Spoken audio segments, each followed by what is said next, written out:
All right, guys, so if you remember this piece from before, we had faced it down to a specified length. Now let's say we look at a print, and our print tells us that we need a certain diameter, which you've already gone through, but we need it a specified length or a depth into the part, not just whatever diameter we want, however far back we want. We have to make it 1.7 inches in diameter, but that diameter has to reach 1 inch back from the face of the part. So I'm going to show you guys how to do that right now. So the first step is to get the part installed, but now that we have a certain length that we have to have, you need to think about how much is hanging out of the chuck. So if we need at least 1 inch in this diameter, we need to have more than 1 inch hanging out of the front of the chuck. So I go ahead and put the part in, and I take a ruler and I bump it right up against the jaw right there. And then I think about 1/8 of an inch or so is enough hanging out, or enough clearance. So right now I'm at about 1 1/8 of an inch hanging out so that I can cut all the way back 1 inch and not hit my chuck with my cutter. So I go ahead and tighten that up. My tool is already centered, it's already ready to go. Now I've already taken material off of both faces and brought it down to the right length, so I don't want to cut any more off the face, but I do have to touch off the tool on the face. So this just comes down to being very, very gentle with touching your tool off. I know some of you guys on the mills, sometimes you bring the quill down and it jams into it a little faster than you intend. You have a little more control with the lathe, so it should be okay. But this is what a touch off on the face of the lathe looks like. And then all I'm going to do is zero out my Z-axis, and then I'll start to take material away. So I'm going to go ahead, I'm going to bring my cutter up to the face right here, right towards the edge of the part though, and I'm going to bring it in gently until the tip of the tool just barely starts to scratch the front of the part. And I can hear it, if you guys can hear that little squeal. I haven't actually really taken any material, which is good because I already have my length down to the right size. But now I can crank it off of the face and zero out my Z-axis. Now, when I go back, I see that it's climbing towards 1 inch, and I could actually, when I'm taking a cut, go all the way to that 1 inch mark. So I'm going to come back out here past the part, and I'm going to go ahead and touch off on my X-axis now because I need to get a measurement there. So I touch off on my X-axis, which is my diameter. I crank it off the part, and I zero out my X-axis.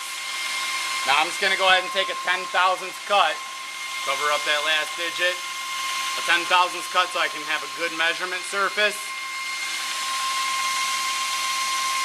Okay, but I want you to get in the habit of taking that 1 inch now. I'm watching the part, but really what I'm mostly paying attention to is the readout. Okay, making sure that I'm going exactly to 1 inch. So I'm at 0.7, 0.8, 0.9. I am double checking, make sure my setup's good and I'm not going to hit the chuck with the cutter.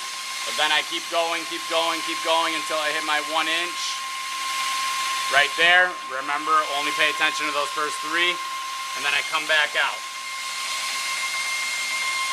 Okay, now I can measure the part and see where I'm at as far as diameter goes. But if I touch this off correctly and zeroed it out, this cut right here is exactly 1 inch from the front to where it ends. So now I'm going to do the diameter.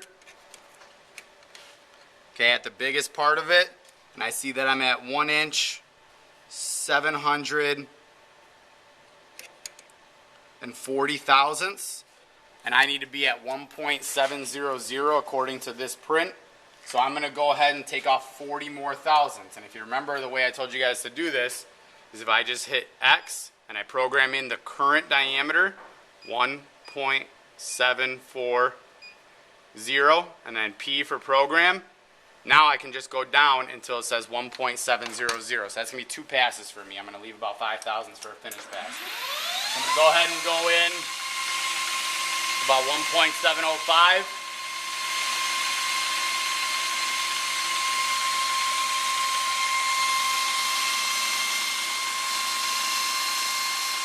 And again, now I'm watching my Z-axis and I'm taking that full inch all the way back.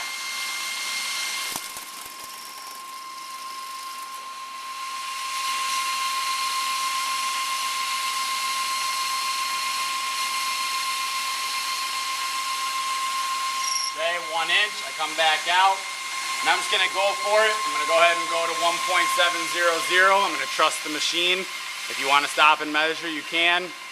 Okay, 1.700 right there. I'm going to take that last cut. Nice and consistent because it's my finish pass. But I'm going back to the 1 inch on my Z-axis.